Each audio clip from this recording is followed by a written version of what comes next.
Imagine trying to laugh off a 2-0 deficit. Imagine trying to laugh off going single-digit kills against Fnatic Onyx back-to-back in Game 1 and 2. How does Falcon Esports shake off the nerves? How do they reset? How do they do the almost impossible? Because I'll tell you now, in about 3 or 4 months, I haven't seen a team make Fnatic Onyx PH sweat the way the likes of Aurora and I'll tell you now, RRQ and SPS, those teams, they got one over Fnatic Onyx. Can FCON do the same here? This is the one chance that they got. Match point, Game 3, FCON on the play. Banning out the Lo Yi and the Cho. FNOP taking out the Fanny and the Zhu Xin. Everything about the same except for that Cho. Yeah, I mean, the Cho's a decent band, and we're back to this Granger, we're back to this trade-up. FCON, you know, the most important thing here is it's not just the gameplay, right? We're seeing that very clearly. It is the draft majorly. Coach Why Not versus Neo Chao. I mean, it is something that has to change for FCON. We need to lose the idea of comfortability. We need to lose the idea of this has to be picked. We need to be ready to counter at all cost, at all odds, and the players need to be able to play whatever the coach wants to give them. Yeah, they're facing a double-edged sword yet again, right? First in the draft, last time we asked, do they pick the Bruno, do they pick the Suyo? Right now, you are seeing both available as the Hylos will be banned out. Last time they picked the Bruno, and it didn't work in their favor. Do they go the Suyo this time around? No, they go the Bruno again. I don't think the Bruno's bad. The Bruno was not a bad first pick. FNOP, if they go for this Joy again, if they go for the same thing we saw last time, what was it, Joy? I want to see the Fred. Cho? I want to see the Fred. It is the counter to the Joy right now. It's not Suyo. Joy wins out in that rock, paper, scissors. We already saw it last time. And if you doubt what I'm saying, FNOP pulled the Fred out against Joy in Game 1. So take a page out of their book and do what they did to you. All of the supporting documents to prove Trex's theory is in this series. So all you gotta do is scrub back about an hour and a half and you'll see it all. Now, Fnatic Onyx, they open up with the Joy and instead of the Cho, they get the Khalid. Which we know very much this could be a Roam Khalid if they want it. It could be a Brusco special. Yeah, it's a Brusco special. Some spice in the land of Dawn. Yeah, and they can definitely flex it like you mentioned, especially with that Hylos being out. One of the only heroes that can really match up with the pace of that Khalid. Now, there's still a lot of mid laners on the case, up for grabs. You are going to go ahead and see the Fredrin locked in, a Trex prediction at its finest. Coach Trex. Okay. It wasn't a prediction. It was an order. It was an order. It was, listen, guys, I'm losing faith in you. And there's another page out of the Draft 1 book, Game 1 draft book. We pick up the Matilda. Gives Benny some opportunity to dance around here. Now, last time we saw it as a last-minute flex, but still, we're looking very similar to FNOP's Game 1 draft on the side of FCON. As good as this is as a development, right? You take a draft and you make it as close to the winning formula. You're doing it against a team who did that. Hey, man. Imitation is the highest form of flattery, but not like this. What are you trying to get the Faramis and then like an XP lane substitution for that Cho? Maybe they should have took the Cho in the beginning and then did the swap and literally just copy and paste, you know? Now the question is, do we pick up our mid laner here, right? I mean, last pick on the board for the first half. You could go in for the Farza again. There is a Mathilda though, could be a little bit of a challenge. They're gonna go in for the Vexana instead. All right, this is another hero that I think Super Prince is comfortable with, but we haven't seen him shine as much as compared to, you know, his MVP winning Farsa, his Lu Yi, even his Valentina. So I'd like to see how he works with the Vex. And it just goes in so cleanly to the way that FNOP draft. They're always looking for the counter play. They're never scared to put, okay, this time we're going to slot Mage in our third pick. This time we're going to slot this in our third pick. They know, okay, you got Fredrin. We're going to bring out the Vexana. It does great at countering it in the Lord Pit. It does great at dropping the Eternal Guardian. Fairme's banned. Second phase band's going quick. And this time Falcon's like, listen, we're going to take out the Layla. Look at that. And the Beatrix. Tit for tat. These coaches not wasting any time. Coach, why not? The Kimi Mutombo, no. Just says I'm not going out like you this. You cannot do what we did to you Game 1. And of course, Coach Neo Chao respecting the hard counter. Counter said it himself. Yes, it is a hard counter. If I pick up the Layla against the Bruno, them balls ain't touching me. Now, do you match mobility with mobility, right? With the Khalid and the Joy, do you go in for something like the Hilda?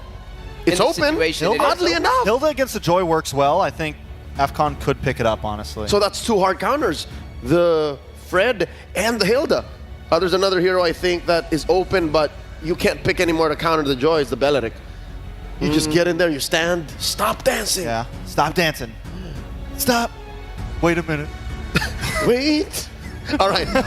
We are looking for an XP laner. There you go, Royal Milk's fave. And what's going in mid? What's going in mid? What else is left? Aurora, Yves. Is Lou Yves still? Nope. It's not enough burst though. If you pick any of these heroes, that's not enough Yeah, burst. just go for a nice back line, honestly. I think Yves would work. Could go for the Farza again. It's not the right kind of damage. It's going to be challenging because of the mobility aspect. I was going to say Farza would work better than the Eve, just due to the wings by wings to be able to get a little bit further out to safety. Maybe pair it up with the Flicker as well. And the damage profile, very important in this current meta game. If you picked anything else, like a utility, mage, and mid, FCON would not be going fast enough, not even close, to catch up to the tempo that FNOP will be going in with. It's make it or break it. Facing match point for Falcons. And you are going to see that last pick on the way. Oh, Holy. Always ready to counter. Always. FNOP doesn't care if it's meta or not. We're counter playing. It's Falcon we're asking for to bring new flavor, but now Fnatic Onic evolving the metagame once more before our very eyes. Yu Zhong showing up here. Game 3. Listen over to our casters, Ingan and Naisu. You know, Yu Zhong had to come out because he's seeing all the other Prime skins coming out to play in M6, and he's like, you can't forget about me, Ingan. They pull out the Yu Zhong pick. What do you think about it? Do you think this is a closer? It's match point right now for FNOP. I think it could be a closer, a good counter pick coming in from the composition of Falcon Esports and in the hands of someone like Kirk, easily activated. You know he's going to disrupt the formation of Falcon Esports, specifically when the Feathered Airstrike has been casted. So it's going to be hard-fought battle for Falcon and going up against Fnatic Onic Philippines. Right now, FNOP is saying, what's a Falcon to a Dragon? We'll see if it plays its part this time around. Game 3, it's match point right now for FNOP. Can Falcon Esports soar higher and stay in the series by taking a game against Fnatic Onic Philippines? And this time around, a little bit different in the jungle, of course. Dax this time gets the Fredrin. It's such an interesting change of pace that we've seen throughout the M6, even from Swiss stage to now, and just the meta in general. And again, make sure you guys grab your M6 pass. It's now available. Oh, mid lane, PX7, oh, in trouble, one hit away. Brusco will be fine though. Okay, this is the aggression actually that we expected for Fnatic Onic Philippines. I mean, you have the signature Brusco Khalid. Khalid activated early on in the early game. Main objective is to really try and go for the mid control and eventually go for the delay in the jungle rotation. And so far, Brusco has been doing a good job going for those pokes, going for those engages. And we'll see if Brusco can keep it up against Falcon Esports. Part of this too, obviously, is, you know, I like that Falcon Esports has utility on their side now. You know, you still give Royal Milk the hero that he's performed probably the best on, even Benny to that matter, but still you can play around this Matilda pick. Helping Dax have a little more mobility on this Fredrin is going to be great. They're setting things up for the first objective, poking down Brusco a little bit here, but King Kong is there to go ahead, and the Quicksand Guard. Super Prince though will have to burn the Flicker already, so pretty proactive early game from Falcon Esports. Yeah, that was well worth it. Again, just the guiding wind. You already burned out Super Prince's Flicker. And you know that in terms of mobility, Vexana, although he has the Deathly Grasp, mobility-wise, he's not up to par compared to PX7's Sparsa. So that's a good resource burned for the side of Falcon Esports. But again, here's the problem.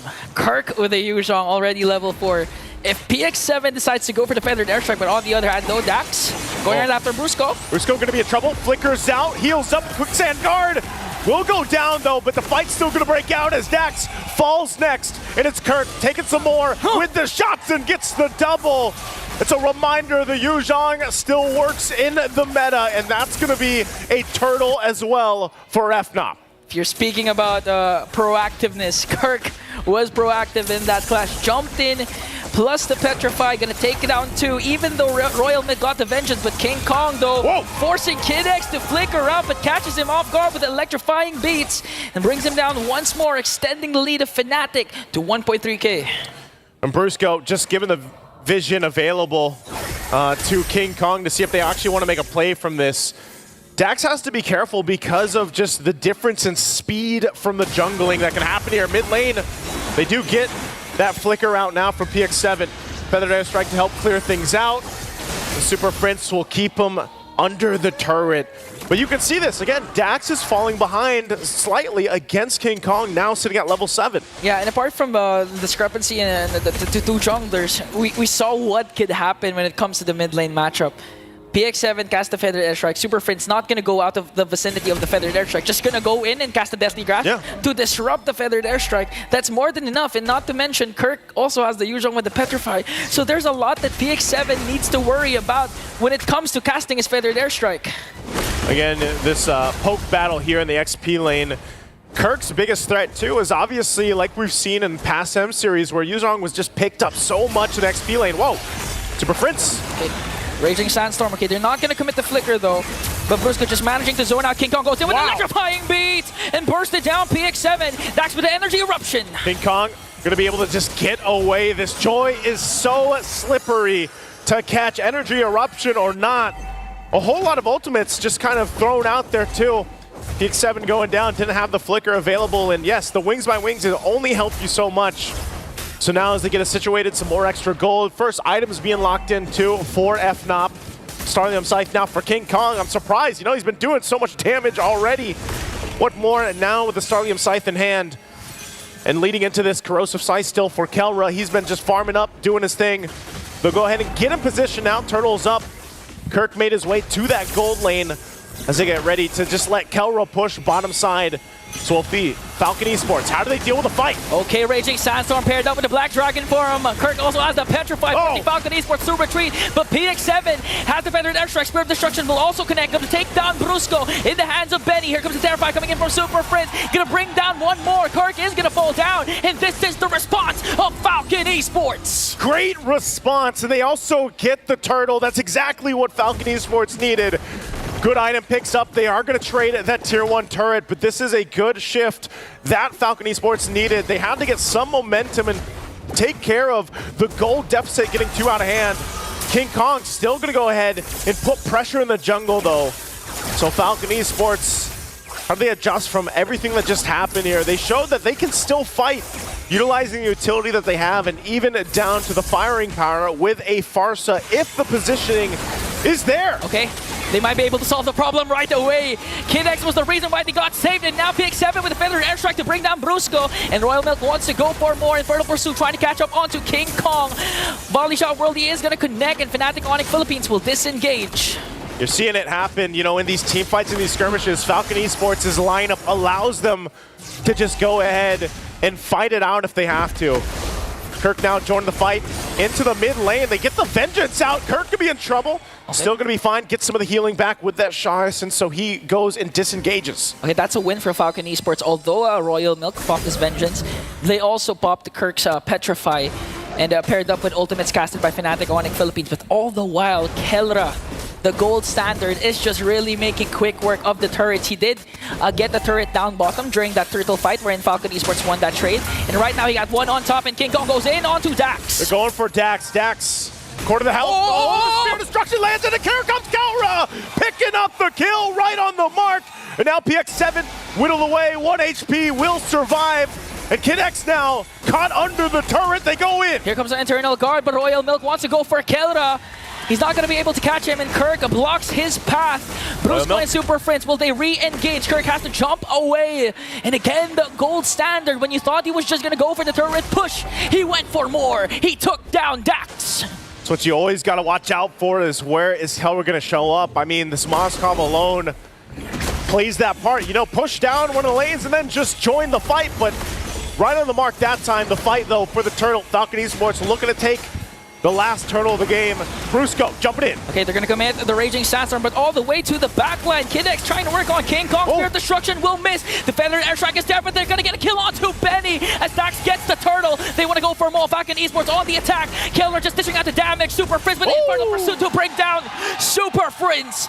And that's a trade Falcons was willing to take a kill onto 2 plus the turtle. Even if they lost to Benny, it's fine. Falcon Esports will fight and fight and fight. They know they're facing that match point against FNOP, and this is what they have to do. Kelra could be in trouble this time. Guiding a win, circling heel combo, and Kelra is gone. Finally, a shutdown onto Kelra, a much-needed pickoff for Falcon Esports.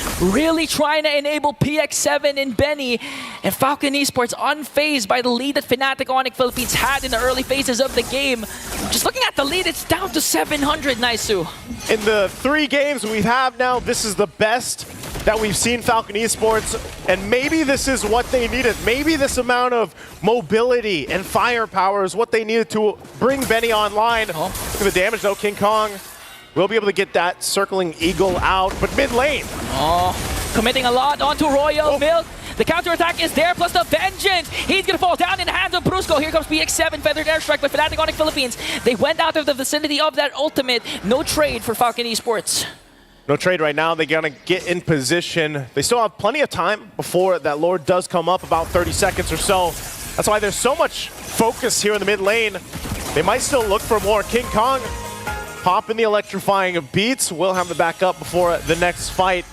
But these tier 1 turrets in the mid lane, obviously very important before that first Lord breaks out. But right now, it's just kind of maintaining things. Good item pickup here for Benny, finally getting that Malefic Gun. So now he's got the 3. He's got the Haas Claws, he's got Berserker's Fury, Malefic Gun. He is where he needs to be on the Bruno. Has farmed up quite a bit, sitting at the top of the gold ranking here too for Benny. So he is online. As long as he is safe, and he's got not only the sliding tackle, but he's got a flicker plus Kid X on the Matilda. His positioning should be on point. Super Fritz! Super Fritz has to walk away now. Falcon Esports going to set their eyes on this Lord. That was a good rotation for them to clear out the top lane so they can focus on this major objective. Fnatic Onyx Philippines, King Kong looking for the proper angle. He's going to hide in that brush. Gonna get in position. Kelra might make his way down too. They know Falcon Esports wants to take this with the Fredrin. They have the utility. They're gonna go. Here comes the Black Dragon form, Raging Sandstorm combination to zone out. Falcon Esports, the Spirit of Destruction will connect. Dax gets the Lord, but Fnatic Onyx Philippines wants to go for the kills. Royal Milk will get 2. And now Falcon Esports, the response that you want from them. They're bringing everything they have to bring down Fnatic, and only King Kong is left. And the Falcons find their flight. And they'll just go down, taking the tier 2 in the mid lane. They might look for more. Working on the base turret, they're gonna get the shields down. And FNOP a couple seconds away, but they lose a base turret. And now they have to defend against this Lord push. That was a huge, huge play. Falcon Esports, not just the micro, all the way from clearing the top lane so they don't have to worry about the Kelra split push. And down to Kid X is trying to save everyone with the guiding wind and the counterattack. Dax, his priority was to go for the Lord, and he got it. But they went for more. They went for 4 bodies. A huge, huge play coming in from Royal Milk, also to zone out the members of Fnatic Onyx Philippines. Lord sieging in the bottom lane. Sieging on in. They're going to wait for that to go down. They'll walk in with it. FNOP. They'll have to be on the defense. Feathered airstrike going to be used. Brusco looking for an angle. King Kong got caught with an energy eruption. Brought down by Dax. They still have the Lord, but Fnatic Onyx Philippines going to make quick work of that. They have minions up top. Now they set their eyes on this inhibitor turret. Will they be able to take down everything Fnatic Onyx Philippines has? Royal Milk goes for the zone. Here comes the circling eagle. Benny left alone to dish out